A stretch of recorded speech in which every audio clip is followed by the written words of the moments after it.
Le conflit en Ukraine entre dans sa toute dernière phase et une défaite écrasante semble désormais inévitable.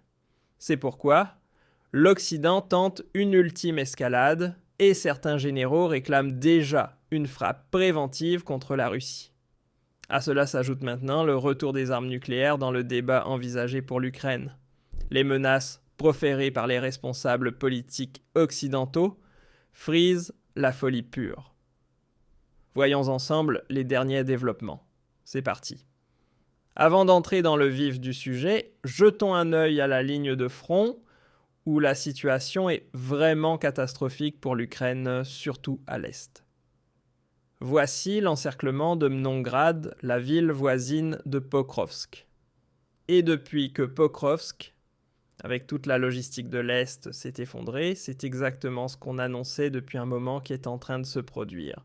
Zelensky a refusé d'ordonner l'évacuation et maintenant ce sont 5 brigades ukrainiennes entières qui se retrouvent prises au piège.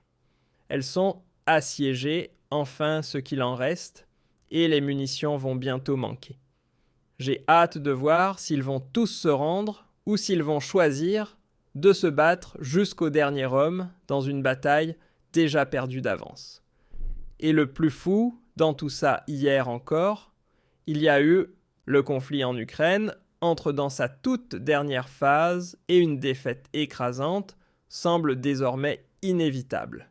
C'est pourquoi l'Occident tente une ultime escalade et certains généraux réclament déjà une frappe préventive contre la Russie. À cela s'ajoute maintenant le retour des armes nucléaires dans le débat envisagé pour l'Ukraine. Les menaces proférées par les responsables politiques occidentaux frisent la folie pure. Voyons ensemble les derniers développements. C'est parti.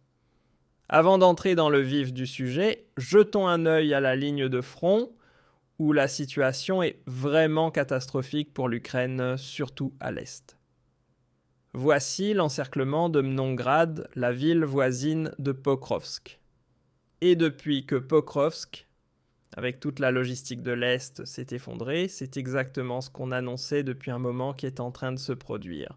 Zelensky a refusé d'ordonner l'évacuation et maintenant ce sont 5 brigades ukrainiennes entières qui se retrouvent prises au piège. Elles sont assiégées, enfin ce qu'il en reste, et les munitions vont bientôt manquer. J'ai hâte de voir s'ils vont tous se rendre ou s'ils vont choisir de se battre jusqu'au dernier homme dans une bataille déjà perdue d'avance. Et le plus fou, dans tout ça hier encore, il y a eu de nouvelles négociations de paix entre l'Ukraine et les Américains. D'après la chaîne de télévision américaine NBC News, les soldats ukrainiens en première ligne perçoivent eux aussi les résultats de ces discussions comme une véritable capitulation. NBC News rapporte « Les soldats ukrainiens considèrent le plan de Trump comme une reddition même s'ils rêvent de paix. Personne ne fera de concessions territoriales car c'est notre terre et nous la défendons », a déclaré un soldat à NBC en réaction à la proposition selon laquelle l'Ukraine devrait céder certaines régions à la Russie. Depuis sa position sur le front Est, le plan de paix initialement soutenu par le président Donald Trump ressemble clairement à une offre de reddition, affirme Volodymyr Rajevsky. Ce n'est pas un plan, c'est une capitulation pure et simple, déclare Dochavsky, un adjudant-chef stationné près de Pros. Un centre logistique sous pression constante des forces russes depuis environ 18 mois. Alors que les responsables ukrainiens débattent encore des modifications à apporter au plan en 28 points publié la semaine dernière, NBC a interrogé plusieurs soldats de l'armée ukrainienne, déjà fortement affaiblis. Ces derniers ont exprimé leur frustration face à la manière dont Moscou impose ses exigences strictes, tout en espérant, malgré tout, pouvoir bientôt retrouver une vie normale. Et là, on voit bien à quel point ces soldats sont complètement endoctrinés, au point que beaucoup d'entre eux, après des années de guerre, ne parviennent plus à penser clairement. D'un côté, ils considèrent les négociations de paix comme une capitulation, Mais de l'autre, ils savent très bien que la défaite militaire est imminente. Au plus tard, lorsque Zelensky n'aura plus un sou en février et ne pourra plus payer ses troupes. L'Ukraine va perdre cette guerre, quoi qu'il arrive, et devra finir par se rendre. Alors pourquoi sacrifier sa vie pour une bataille perdue d'avance dans le Donbass? Mais bon, certains soldats préfèrent visiblement mourir en héros plutôt que de se rendre. Ou peut-être comptent-ils encore sur un miracle, que l'Occident et surtout l'Europe finissent par intervenir directement et que la situation bascule enfin en leur faveur. Et quand on écoute nos généraux occidentaux, ça donne franchement des frissons dans le dos. Voilà qu'il parle désormais carrément de frappes préventives contre la Russie, et ce sur plusieurs fronts. La Financial Times écrivait hier soir: l'OTAN envisage une action agressive contre la guerre hybride menée par la Russie.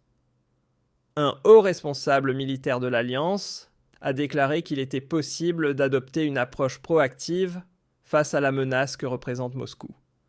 D'après ce haut responsable militaire de l'Alliance, l'OTAN envisage une riposte musclée face aux cyberattaques russes, aux actes de sabotage et aux violations de l'espace aérien. L'amiral Giuseppe Carlo Dragoni a déclaré à la Financial Times que l'alliance militaire occidentale étudiait une réponse renforcée face à la guerre hybride menée par Moscou. Certains diplomates, notamment ceux des pays d'Europe de l'Est, ont exhorté l'OTAN à ne plus se contenter de réagir, mais à agir de manière offensive. Une telle riposte serait la plus simple à mettre en œuvre dans le domaine des cyberattaques, étant donné que de nombreux pays disposent déjà de capacités offensives. Ce serait ensuite envisageable pour les actes de sabotage ou les attaques de drones, bien que plus complexes à exécuter. Dragon a précisé qu'un coup préventif pourrait être interprété comme une mesure défensive, mais il a aussi reconnu que cela s'éloigne considérablement de notre manière habituelle de penser et d'agir.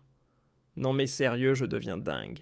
Ce type parle tranquillement de frappes préventives dans 3 domaines différents: les cyberattaques, les sabotages et les attaques par drone. Et ça veut dire quoi exactement? Qu'on va maintenant mener nous-mêmes de manière proactive des actes de sabotage et des frappes de drones contre la Russie? Mais il est complètement à côté de la plaque ou quoi? Il pense vraiment que la Russie va rester les bras croisés? Poutine verra ça comme une déclaration de guerre directe de l'OTAN contre son pays. Et il répliquera aussitôt avec quelques missiles bien costauds. Probablement les gros modèles Oreshnik, rien que ça. Ensuite, l'OTAN répondra à son tour, et voilà, on se retrouve en guerre mondiale. Bravo, vraiment. Alors qu'il serait grand temps de désamorcer le conflit et de se retirer complètement de cette guerre en Ukraine, déjà perdue. Ce type veut maintenant lancer des frappes préventives et pense sérieusement que cela pourrait faire pencher la guerre en notre faveur.